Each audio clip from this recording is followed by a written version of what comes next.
Hello, everybody out there in Same Dad Podcast land. We're back again for another amazing episode of stories and humor and whatever else takes place between now and then.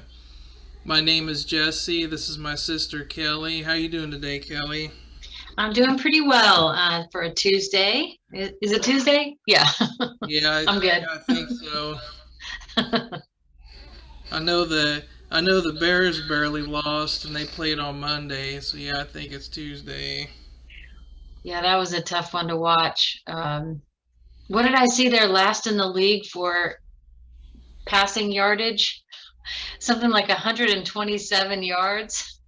Poor Yeah, Bears. yeah, that quarterback, he's a work in progress, but I think once he gets it together, he'll be good. We keep saying that though about the Bears. All my life, I grew up underneath a big Bears fan, and it was waiting for that next someone to come along in McMahon's shoes, and that just those shoes have never yet been filled since 1985. Yeah, I'm trying to think. The Bears quarterback dynasty would be what? Sid Luckman, uh, McMahon. You could give. There were some brief stops. There were some glimmers of hope. We had Harbaugh for a bit, and then there was a guy named Miller that was all right. And then there was Orton. Kyle Orton was pretty good, and then who was that kid from Bloomington that got him to the Super Bowl? Rex Grossman with Grossman, yes. the baby hands. Yeah, there was. He had to hold a White Castle sandwich with two hands. I don't know how he was a quarterback, but yeah, that was it. I guess Jay Cutler. He was kind of a bum though. He's from Santa Claus Land, Indiana. Oh, I didn't know that. Yeah. Yeah. I mean, yeah. Really. I mean, yeah. Sid Luckman and McMahon, I guess, would be the two front runners that I could think of, unless you want to say the guy that was a player coach when the Bears were first a franchise. I can't think of. What was it, Hallis? Maybe. I can't think of what his name was, but George Hallis, maybe. I maybe. think he was the. I think. I think he was a player coach and he was all right, but that's like back in like 1930s, 1920s. I saw the owner is currently 99, I think, or 98. She was at the game Monday, and I guess she's barely missed a game even during the pandemic. And she's so, I guess when you have a box seat, you're pretty well secluded and you've got a safe space to watch a football game. So, Yeah, it's the thing that hurts. Like we were talking last week's episode about that weirdo on the Harley handing out the potato chips at that sketchy Halloween gathering mhm. downtown. I told him, I said the biggest thing that hurts Chicago sports is their fan loyalty is too strong. I mean, they could put hot garbage out on the field and that stadium will sell out. True. I mean, that's kind of the problem. Like, just think if a team of the caliber of the Bears was in like Indianapolis or Arizona or one of the seven teams in California, or you know what I mean? Like they wouldn't. You kidding me? Nobody go see that. You know, or like yeah, it's just the loyalty. I think maybe sets the bar low for the owners to really produce. Yeah, I've been to one or two Chicago games isn't there an old Soldiers Field, and then they created a new one, didn't they, over by the I think the lake, but there is nothing. I'll always remember it. I was probably about 11, and we went with some friends and my mom and I and this group, and it was freezing cold, open stadium, of course. And, they had beach balls going around the whole stadium before the game started, or maybe during halftime. And it was so energizing. I mean, it was like what you think of maybe as a college game, just like you're talking. I mean, the fan base is just outrageous, but it was cool to be there. Yeah, it's on my bucket list, something to do. I'm not too far from Chicago these days, so I need to get up there. I've been to Chicago once or twice, and then but nothing for like a pro football game, so that'd be pretty neat. That's very cool. I want to make it out to Milwaukee, Wisconsin one day too, just to sit in a bar and drink a beer, listen to some old jukebox music, maybe Jerry Lee Lewis, What Made Milwaukee Famous, Made a Loser Out of Me. My luck, I'll get in there and I won't have any damn quarters or nothing. They got a guy that walks around in Milwaukee called the something Wolverine. He shaves his torso except for his chest hair, and then he spikes his hair up on the sides and walks around. He's like an old martial artist guy who just kind of made a living looking like the X-Men Wolverine guy, just walking around. Yeah, talking about Wisconsin's kind of controversial right now in the NFL world. I'm not sure what cheeseheads are thinking about their main man, Rodgers, these days, but I'm sure it's a mixed bag. It always is, but it's a real dilemma, I suppose. I think Aaron Rodgers is a mixed bag. Yeah, you know how I feel about, just,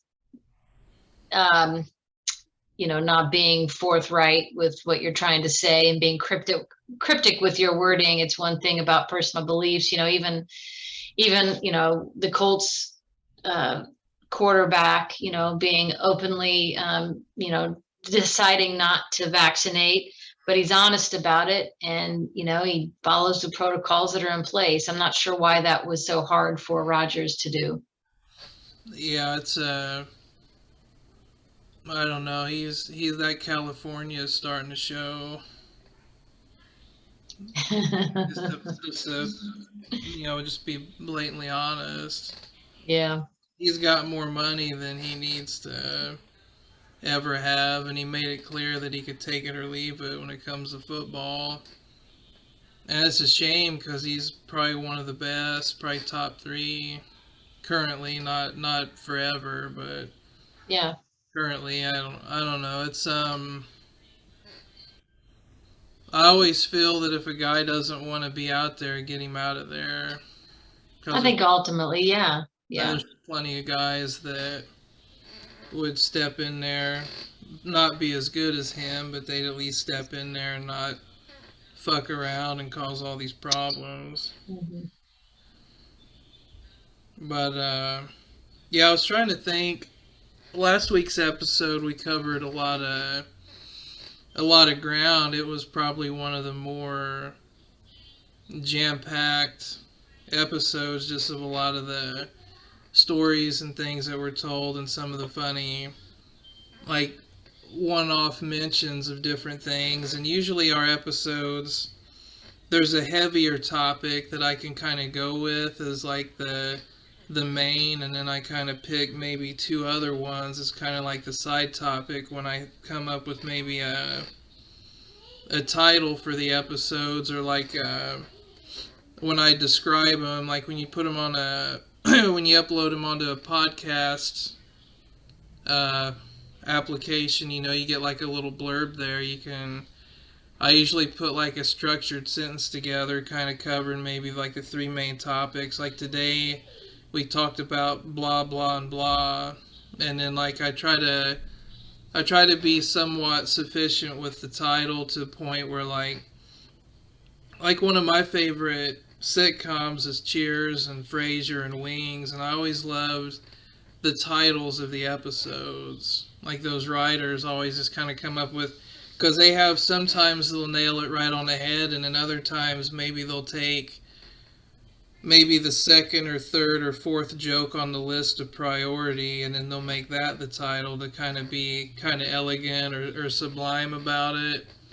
And we covered so many topics on that episode. I thought about calling it Birdman, but we already had a Medicine Man episode, so I didn't want to clash there. And then I looked up Cooterman or whatever the fuck it is, and it was a really vague description of a medicine injection, or like a Mexican shipping company, were like the two things I could come up with. And I was thinking, well, I don't know if those are really going to hit hard with, like, because it almost come to me that Cooterman was like a slang for maybe just like an overall medicine that like 80 or 85-year-olds call some kind of medicine.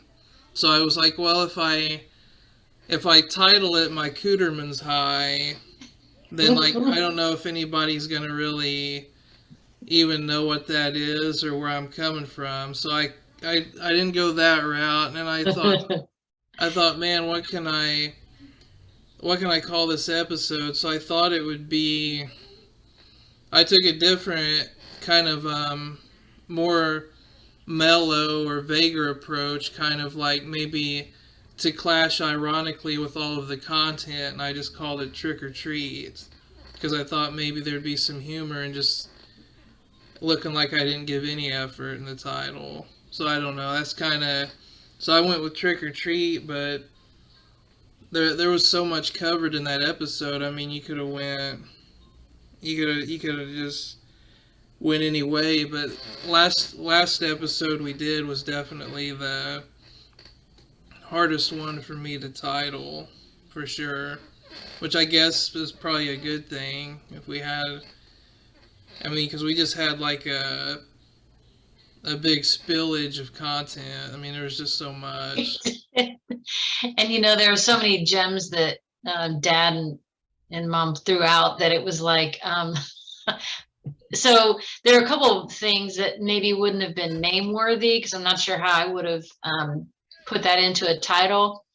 But I have to tell you, two things stick out for me, and I was hoping that would be one of the features, or maybe we could roll some content out of it. And it was the neighborhood superhero, or man fights potted plant. That was a good portion for me. And then something caught me about Dad's comment when the collie ran out. And of course, the owner got frustrated and had to point out, well, if you hadn't have been carrying the damn paper, and Dad's quick response, which is so Dad, well, sorry, some of us fucking read. To quote Dad, of course. And I just lost it. And so, I mean, to me, that was the classic line of the whole 50 minutes. Oh God, the retort of the angry dog owner. Yeah. But yeah, that was there was a lot there, and and I look back and I contributed next to nothing, but I was I was just enjoying it myself, so I was kind of a spectator last week, which is not a problem, but it was that. So yeah, and the classic line from Lee, let me get your dad, and the hustle and rustling of trying to find Dad, and what's he doing, parking the truck? Just yeah. Right. So that was classic. Kind of reminds me of those Geico commercials, which are always some of my favorite. I think they're Geico commercials, the ones where you're becoming your parents. Oh yeah, those are ultimately my favorite. The guy in the grocery store that makes it a point to tell the cashier that so and so in the back, Billy is doing an excellent job. Just they're just classic commercials. They always have been. Yeah, I like the really short snippet at the end of one of those where the lady has about 10 throw pillows on the couch. And Yeah. it's like, nope, that's too many. That's just too many. And just ready to Yeah. those off. Yeah, I Yeah, don't they're know. great. I think that's why they call them throw pillows, because you get pissed and fucking throw them so you got somewhere to sit down. Yeah, they are a nuisance for the most Yeah. part.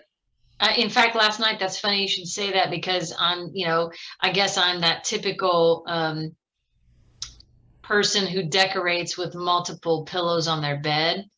And some nights, Seth and I don't go to bed at the same time, and he may not remove all of them. So there's still this mountain of pillows. He's just kind of crawled in. And so I kind of do the same. And then I wake up at 2 o'clock in the morning with my head turned sideways with 3 pillows under it, not really understanding why my neck hurts.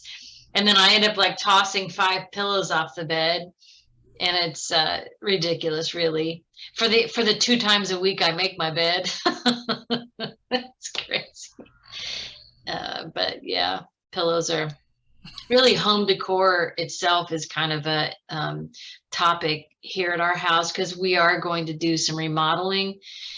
And it's one thing to paint and get new flooring and some basics, but I struggle with the home decor because I don't know about you and Nicole, but we differ on what we'd like to have in our house. So as a result, we end up having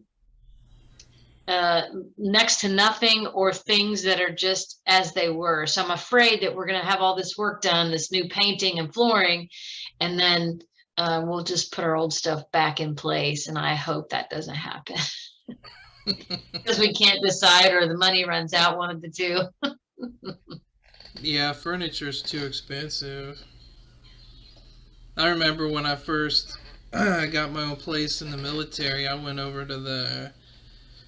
I furnished my whole place with Salvation Army furniture because there's a bunch of, there's one thing that's, I don't know if it's so much the case now over there, but in Omaha and in the suburb areas of Omaha, there's some extraordinarily rich people, and so this local Salvation Army was getting like these full furniture sets and heavy wooden like oak and cherry dresser sets with mirrors and shit, and I was going and getting this stuff for like $25 to $50 a piece, and I furnished this base house I was in for probably $400 or $500 with all these huge couches. I had 3 couches and they were lateral, back to back to back. Yeah. So it was like a theater, Yeah, And I then remember.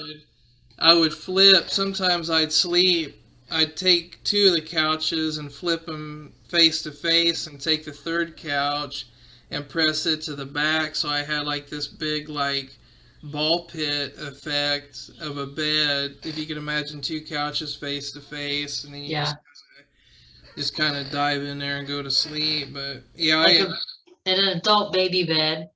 yeah, I shit myself in there a few times. That's how I slept then. I even got my bed from the Salvation Army. I figure you just put a sheet over it. I mean, check it for syringes and stuff, but just, put a sheet over it and you're good to go. And a lot of my stuff was hand-me-down shit, and I mean, it worked out for a long time. I went to they had a place called the Airman's Attic on base where you could go in there and just get a bunch of shit people donate for free. I grabbed a bunch of kitchenware and plates and pots and pans and used that for years and years. I think we still might have a couple of the measuring spoons from back then, but I mean, hell, it all worked out. And then I had way too many paintings, though. That was a little weird. I went a bit overboard with the paintings. I had like an art gallery in my fucking place. I don't know. I guess they were just cheap, so I just grabbed stacks of them and hung them up everywhere. So what were you, a Michael Kincaid lover, or what was your style of art? What was the theme?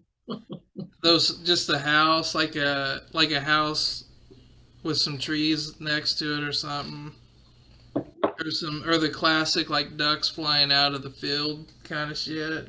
Yeah. But yeah, it was kind of neat living that way, and then Nicole set me straight. But it was pretty cool. I remember I got all that shit from the airman's attic, and I just put it in a huge pile on top of my stove. And buddy of mine I had staying with me, he ended up putting all of it away, and I don't think I touched it until Nicole started using it. My diet was basically energy drinks and ramen, and then like my dishes was a balled up Subway wrapper.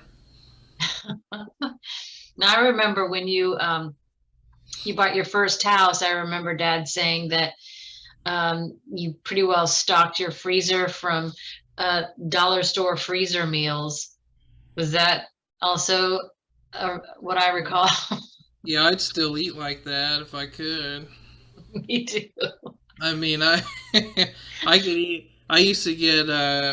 I'll tell you who's got some good spaghetti sauce. That old boy, old Cool Hand Luke. Oh yeah, Paul Newman. Man alive, I could just drink that out of the jug and eat. I'd get that, and I'd just pour it over some ramen, and that was my spaghetti. Real easy, you know. I could still eat that way, and I wouldn't even. I'm not. I like good food, but I don't really care either. On the same token, it's like I'm hungry. Let's solve it. Yeah, yeah. Totally. And that's not a great way to be, but people.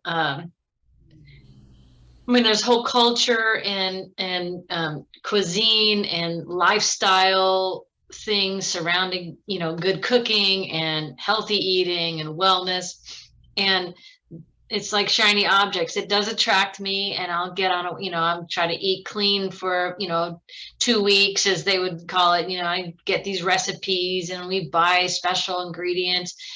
And then, about 2 weeks in, it never fails, like you, if I'm hungry, is there a packet of tuna and some crackers? Let's get on with this, because I'm not trying to wash dishes, and I'm not trying to be the one that's coordinating the food.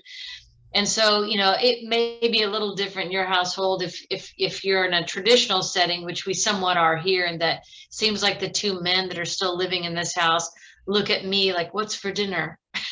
I don't know, a packet of tuna and some saltines. You good? But it doesn't work that way when you have a family, so it is what it is. Yeah. Yeah, I used to get I'd get the foot long sub sandwich, and I'd eat one half for lunch and a half for dinner. The lettuce was kind of nasty though by dinner time. Especially if you get mayonnaise. I've been there. Yeah. Now, my son would eat Panda every night if given the budget and the opportunity. So orange chicken and rice is kind of his go-to, or arroz con pollo, which is also chicken and rice, but in Mexican flavor. Let's see, what was last night? Again, chicken and some sort of Alfredo noodle. So we're kind of we've got some basic menus going on here. So if you had to pick your favorite home cooked meal, what would it be? Spaghetti. Yeah. Spaghetti or biscuits and gravy. Yeah, I don't. Yeah, those are good choices. I think for us, we I think my favorite would be something Mexican, actually. So like a big homemade taco salad with everything that you can imagine in it would be my favorite. I also like the throwback taco salads. If you've ever, do you remember as a kid, you might have been really young if you even ate this, back in the late 70s and early 80s, because I know you were born in 81. So, but let's say the early 80s, I remember back then a taco salad involved Doritos and Western salad dressing. So it was like this, whatever it is, American flair to whatever taco salad was supposed to be, but it was basically a bona fide salad with some meat and Doritos thrown in. And that was like a big, you go to a potluck or whatever, and somebody'd make this big, and the bowl was like this big bowl that looked like Formica, but it was plastic, and two wooden salad spoon and fork things, and then this big Western, and you wouldn't add the Catalina until you're about to serve it, because that would be so gauche to add that too early. But that was one of the big pitch-in items. That and that fluffy marshmallow jello concoction that could be green or red. Yeah, I remember my plate sharing both of those items many a times. I remember Tracy being known for her taco salad to the point that it was looked forward to and gathered for. Like, I didn't know that.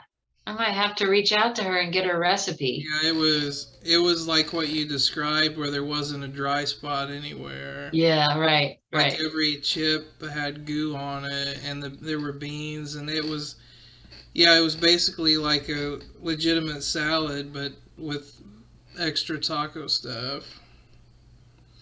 Yeah. And tons of whatever the sauce was. Like there wasn't nothing dry. I mean, no. It was mixed and mixed and mixed. We've gotten on a kick of like the spring mix, which comes in the big plastic container, and it's usually a variety of lettuces, usually dark.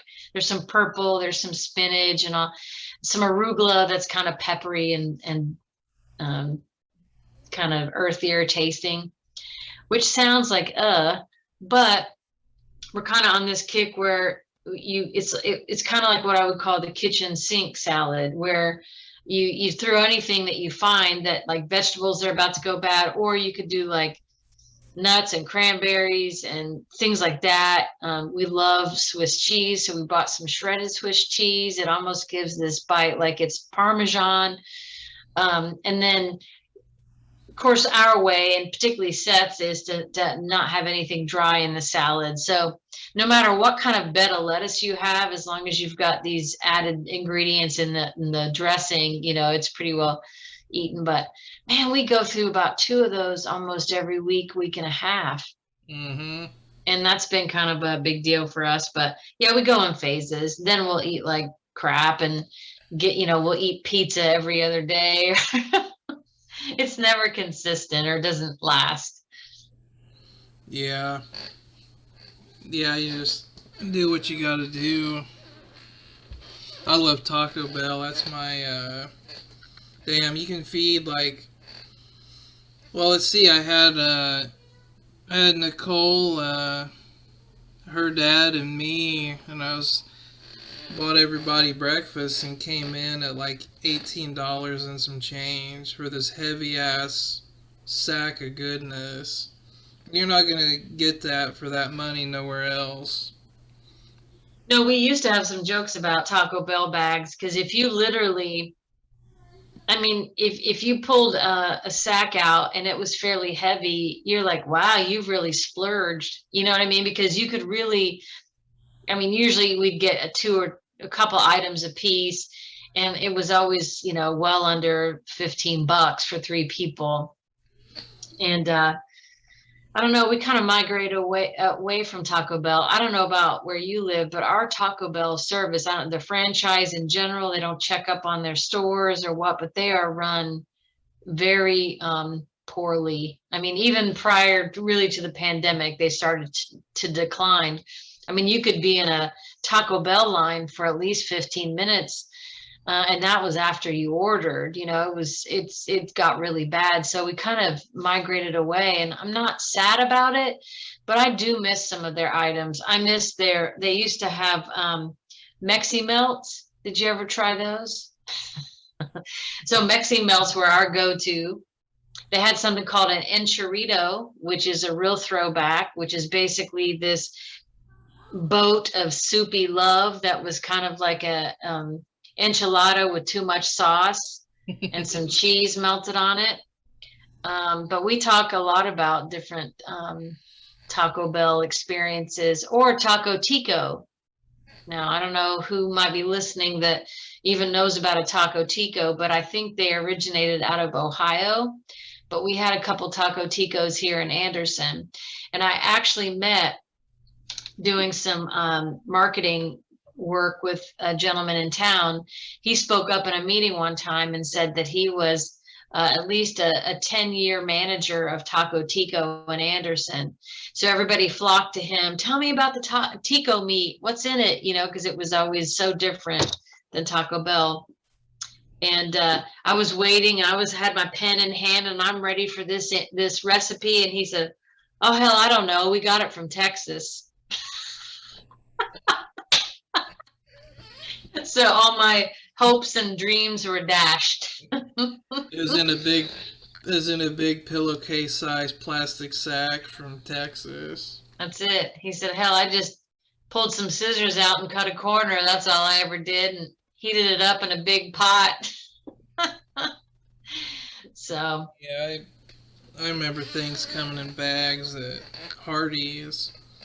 It's one of the first jobs that I fess up to have it. I had a couple of shitty ones before that, but I remember they kept the eggs and what was it there? There was like egg fluid and vanilla shake fluid and maybe the pancake batter or something, and they all had the same kind of tone, like that off-white kind of yellowish tone in these big plastic sacks. And I remember one night I cleaned out the shake machine and I refilled it with, I think it was either the egg mix or the pancake mix, because I thought that was the fucking ice cream. So did you have to clean out? You obviously were in charge of cleaning all that back out. Yeah, oh, yeah, man. Yeah, that sucked. But you live and you learn, I guess. But yeah, that was an experience working there. A lot of crazy shit. Worked there for a couple of years. I remember one night, I was always doing really stupid shit at work, and like mom and dad always pushed me to whatever job I had. It was like cradle to the grave my career. They're like, you could move up or you could do this and that. But honestly, truth be told, anyone out there listening, I'm just a giant fuck off. But anyway, I was, there was a day where my goal was to jump up on the front counter and start dancing. Like that was the task at hand. So there's the co-workers and a couple of customers that we had coming around. The crowd was just right. I read the room and I thought, okay, this would be great. So there's a few of them on the other side of the counter where they're supposed to be, and then there's some folks out on the dining room side. And this was an old like Burger Chef building. And around the inner workings of the dining room was a shelf up high. And rumor has it, this shelf, they'd run back in the old days around Christmas time, they'd run a electric train set.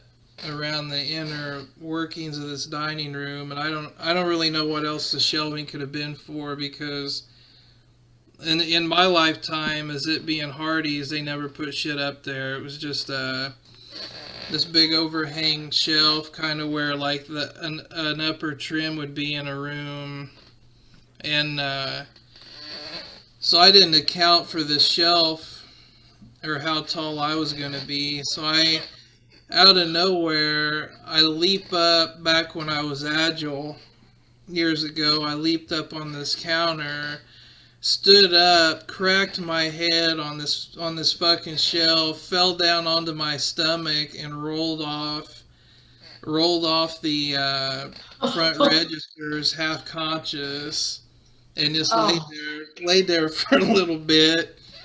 My neck was sprung, and I gathered myself. I grabbed the counter and helped myself get up because my legs weren't working because I hit my head so hard. So, like, just out of nowhere, if you could visualize having a conversation, and then some guy just thrashes his dome and rolls down onto the floor in like a matter of like 5 seconds. Oh, Jesse. Oh my God. And what hurt the most, I had a fucking hat on, like a Hardee's hat, and that little fucking button thing, which is stupid on the top of hats anyway, that little button piece, that hurt like a son of a bitch. Because that's right where all the contact happened, was on that little fucking hat button. I know exactly, and they were metal, where the grommet that went into the hat was metal. Yeah, these cheap ass mass produced fast food uniform ball caps. And I chipped my head on the top of the... Chipped your head. But I don't know. I don't really know where I was going with that, but it just some random thing. I guess I bridged from having bags of food to serve to people to me being concussed on the floor. But yeah, I had a lot of fun working there. Just a lot of stupid shit we did. And I've always picked jobs where it seems like the supervisors just took things way too serious. So, I also worked in fast food at White Castle for years, and I think it had to do with they paid their employees always above and beyond minimum wage. And what's funny, this is going to really age me, but back then, minimum wage was $3.75 an hour, and they paid $4 an hour with a 25-cent premium on the weekends, or maybe their night shift. And so just that little bit made all the difference in the expectations. And there were a lot of people that really moved up the ladder at White Castle, truly. And so there was no playing around. It was that standard, if you have time to lean, you have time to clean. And just so happens that the entire kitchen area was of stainless steel, so stainless, the same kind of old school stainless that if you, breathe on it, you see every mark and fingerprint. So there was always that to do. But man, they would have just come unglued if they would have had anybody stand up on the counter. I can remember, because incident reports, they were just so serious about everything. But now that I look back, there were multiple times in cleaning the hood oven that I feel like I could have gotten sucked up in the exhaust fan, and there was no kill switch, I'm quite sure. So, here I am, all of my size that I was at 17. And I do remember at one point there being enough suction in the exhaust fan to pull off my hairnet. But we had visors back then. We had graduated from the beanies that were kind of like the page boy looking hats. So we finally had visors, so it wasn't going to go anywhere. But this is a true story. So those uniforms were made out of brown polyester when we wore them. And they were like literally zip up tunic tops and these polyester elastic band pants. And of course, I've not changed a whole lot when it comes to managing my laundry. So there were times when I didn't necessarily have a clean uniform, or I couldn't find one. And if I'd worked the night before, especially on grill, you'd have, of course, stuff on the front. Well, that polyester was made so, I mean, it literally repelled stains. I remember taking literally scratching stains off of it, spraying it with Febreze and throwing it in the dryer and then rocking on. I mean, that's how, but they were so nasty, but they were so utilitarian. They were perfect for what they were for. So yeah, I was there for almost a total on and off for 4 years, on and off through college years. So Yeah. spent a lot of time making a 30 top slider grill. I could do it today if I had to. I could probably throw stuff other than some of the stuff that's new on their menu. I could probably make everything I used to back then. Yeah, I love White Castle. Excuse me. Well, I don't know when this is going to air, but relevancy of today, recording day, yesterday, my son turned 5. That's hard to believe.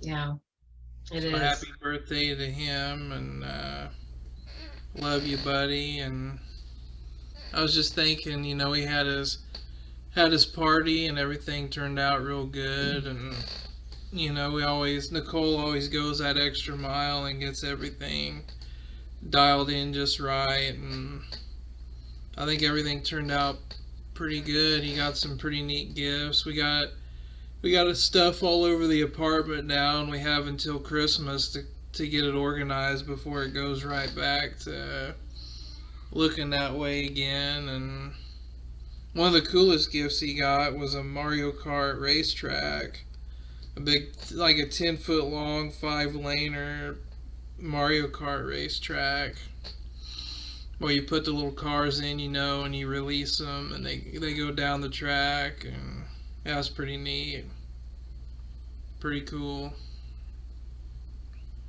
Yeah, you were saying earlier that you're having just as much fun with it as Eli is, and that's kind of part of it, isn't it? Was that a gift from Mom and Dad? I mean, you and Nicole? No, it was from Nicole's sister, Laura. She brought that, and man, what a hit. It's neat. It's got all the sound effects of Mario and everything. You just put the cars in, it does a little countdown, plays the song, and then you hit the release button, and down they go. And there's even like a randomizer flap that'll stop some of the cars, and it'll be like a picture of a turtle shell or a banana peel or something, and like the game. That's cool. Yeah, and then the finish line shows you who won. It lights up and plays a song, and it has the which lane won lit up real big, and yeah, it's really neat. It even has the go-kart motors sound, and the red light, green light at the beginning, and it's pretty cool. Pretty neat. I still have some toys that were ultimately my favorites of my kids. I can't say they were their favorites, but they humor me by allowing me some space in their closets to keep those toys. And one of them was the simplest toy, and I know you've seen these, but it's a Melissa and Doug product, if I remember right. And they're a pretty simple toy. They're usually related to real life things and puzzles and learning oriented. But this was 5 felt covered cardboards that had hundreds of felt cutouts of different scenes, like felt scenes that you could create. And so on the cardboard, one might be a beach scene already kind of put together. One was, a desert scene, one was a house scene, and then you've got all these people and all of their clothing and all of their home accessories, cars, and I loved that. And I'll never forget, if as Eli gets older, you're going to maybe want to save a few things and maybe get them out periodically. And I'll never being so more devastated that when, my kids were like, no, I don't want to play with that, Mom, not again. I want to play something else. But I did save that. And I saved, I think, a dollhouse and maybe Dad's got a couple things that some race car stuff that Graham had as a little boy. But some things you just can't get rid of. I mean, I couldn't. Do you have anything like that from Eli's early days? I don't know. Nicole probably does. The one thing that I thought that we did keep was he had one of those little bed things that babies lift. They set up and lay back over and over, and it's like I guess it's called a bouncer. And we kept the cloth from his bouncer because to us that was the most desirable and helpful out of all of the equipment that we had. Yes. That and that really hit home. And then then I modified it. I realized that you could take that big brick off the back that rattled every time that he would go up and down, kind of like that extra weight that helps the kid kind of go once he got heavy enough to do it on his own. And I couldn't stand the rattling. I took that big like battery pack off the back and just let him go to town on that. And there were just a lot of evenings I remember him being a little baby that baby bouncer thing was just so critical in getting him to fall asleep, or even just to buy us some time so we could like maybe doze off for an hour before he woke up again at like 4 a.m. or whatever. That was such a critical piece of equipment that when he outgrew it, I think I had her keep the hammock piece, the cloth. I love it. But really, I don't know. I mean, there's not really. There's a lot of stuff that he's got, so. Like and it could be. I mean, we've let it get a bit out of hand. I mean, there's a lot of stuff that I don't even know if he knows he has it. Yeah, I don't think that's uncommon. I mean, I think you could probably rewrap some stuff, and like it wouldn't. I don't know. There's a lot there. I always, back when we had a lot of friends our age and they had children Eli's age, I used to always suggest, well, let's each just fill up a Glad bag and then we'll trade it to the right. And then that'll be everybody's Christmas. And did anybody go for that? No, unfortunately not. Everybody thought I was being a smart ass, but I was about as sincere as a person could be. I totally love that idea because oh my gosh, that's a great idea. Because I had a similar idea, but not quite that ingenious. But I do get to this point during the Christmas season where can we all just show up and exchange some 20s or just say, like match each other's 20 verbally and then, then we're done. I mean, I would have spent this on you. Wouldn't that have been nice if I'd gotten you this? You too? And then that'd be done. I mean, it gets to be this point where, as you get older, it is more of an obligatory exchange, and it really is for the kids, and in my opinion, and celebrating that way with toys and treats and things like that. So it is hard to exchange gifts with adults, especially. But yeah, I have to go one back though. The story about I'm still stuck on the baby bouncer, because I have to tell you something. We are in complete agreement about the baby bouncer. I don't care anything I got at the shower.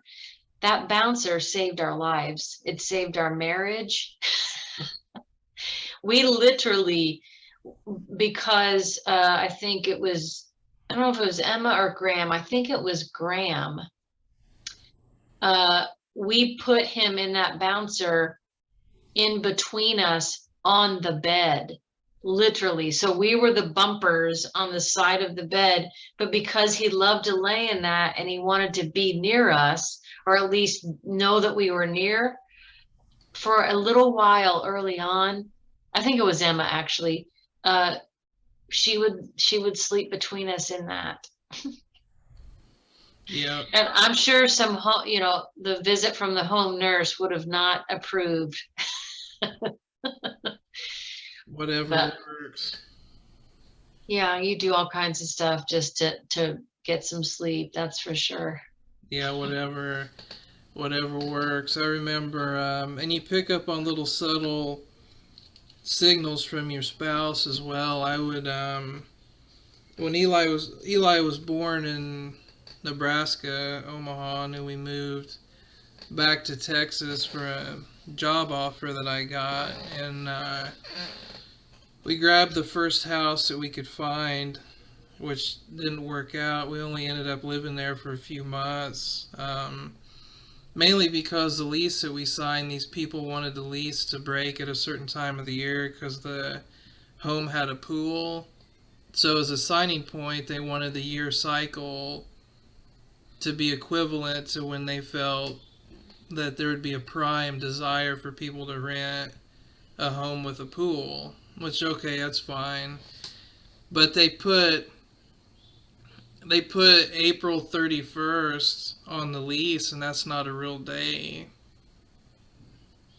So, I mean, these people were a couple of winners. And anyway, long story short, we only ended up living there for a few months because the house just didn't work out. We never really unpacked, and it was just weird. Like, I could tell you, probably on another episode, I could elaborate into some weird shit, some ghost type shit and whatnot. But anyway, I started the new job that I had moved back to Texas to do, and it was a day shift job. So I get up early in the morning, and then I would get ready for work, which involved me going into the bedroom, searching in the dark for my pants I could never find, trying to find the least wrinkly shirt to put on after I smelled it a few times. Then I'd get dressed, and then every time that I would go into the bedroom and I heard he had one of these like fake aquarium kid things where you hit the button and it plays a song and the little fish just do like the same little cycle over and over, and then there's lights in the back that roll up and down. Mm-hmm. And whenever I'd go in there to find my pants, if I saw a half empty baby bottle on the floor and that thing playing, I knew that I was screwed when I got home from work, because I knew Nicole didn't get any sleep. Yeah. Because I would sleep in the living room area, and then her and Eli would be in the bedroom, so then it was like we were exchanging. But I knew that those subtle clues, I knew that she didn't get anything out of it on her end. So as soon as I would get home from work, I'd be on kid duty regardless of how exhausted or miserable I felt. You know, just by seeing the half-empty bottle on the floor and that aquarium thing playing, I knew that she had to use some excessive tricks to get him to go to sleep. Yep, I do remember that. I do remember. Yeah, we could talk on and on about our philosophy in this household, which was in fact WIT. We would say that constantly, but that's maybe for an episode on the generational child rearing in our family. Techniques to get by. Yeah, whatever gets you the sleep you need, so you can. I mean, we've all been there. There were days I don't even know how I got to work and back. I don't even remember. Mm-hmm. Like, I don't know. I could have easily went into work with no pants. I mean, you know what I mean? It was that crazy sometimes. And look, you made it to 5 Yeah, years from those early days. I got a cat over here that's wanting to get into my cords. Well, it's about that time. Maybe let's take a good look at Kitty. Can you grab Rooster? Yeah, man. He's about to get more than grabbed. There he is. I see him. Hi, Rooster. There's that furry pain in the ass. Go for a ride, buddy. Woo! Well, No on that cats note, were harmed in the filming of this video. He yeah, landed 3 feet away in a stack of pillows. I see him. I see him now. He's just fine. Yeah. He's going for the nope. For one moment, he had his eye on the blinds, the mini blinds. He was about to make a leap, but he didn't. He's agile enough to get on top of the oscillating fan, like the standard standing, like Walmart $15 oscillating fan, Mm-hmm. made by I don't know, what's that, Ronco or something that makes all that kind of stuff. Ronco. I think they merged with I can't even say what I was trying to think of another toy company, but I couldn't even. Tyco. What? Mattel. Yeah. Yeah, he's agile enough. He can get up on the tip top of that, which is probably the least foundational structure, and make it work long enough to look around and then get off of there again. Mm-hmm. So he's looking around. Yeah, I see him. Yeah, he's thinking about it now. Mm-hmm. Oh. Yeah, let's see. We're about to the end of this episode. I think we're hitting about that hour mark. As always, we want to thank the fans for listening in. As always, support your veterans, take care of your mental health, and support autism awareness. We're on Facebook, YouTube, Instagram, Apple Podcast, iHeartRadio, Amazon Music, Google Podcast, pretty much anywhere that I could sign us up for, we're on. So you could probably just Google SameDadPodcast and find all the stuff we're on. Just last week we hit over 300 YouTube views. I think we're at like 305 or more today. For a song, I'll say She's Always Around by Arlo McKinley. Oh, man. I wasn't prepared. I'll just say, take this time as we get into the holidays to, really try to make it special. It's been a long time since we've all been able to kind of gather and feel like ourselves. So just encouraging everyone to kind of try to look forward to the holidays and really cherish this time. I know I'm going to enjoy it. We're going to maybe decorate a little early here and try to really get into the spirit. And, why not? Now is the time. So enjoy your family. Take care of your health in general. Get your screenings that you're due for. If you are struggling with other issues and mental health issues, again, I'm with Jesse. I think that's so important. It's kind of the foundation of who we are. So pay attention, be humble, ask questions. And for a song, Oh gosh, one of the songs. Since we talked about kids, I'm gonna try to pull from one of my daughter's favorite when she was little. We had a karaoke machine, and I think it was a Britney Spears song, "Oops, I Did It Again." So I'll let Emma be the inspiration as her 5-year-old self. And that's it for me. Alrighty, guys. Have a good one, and thanks for listening.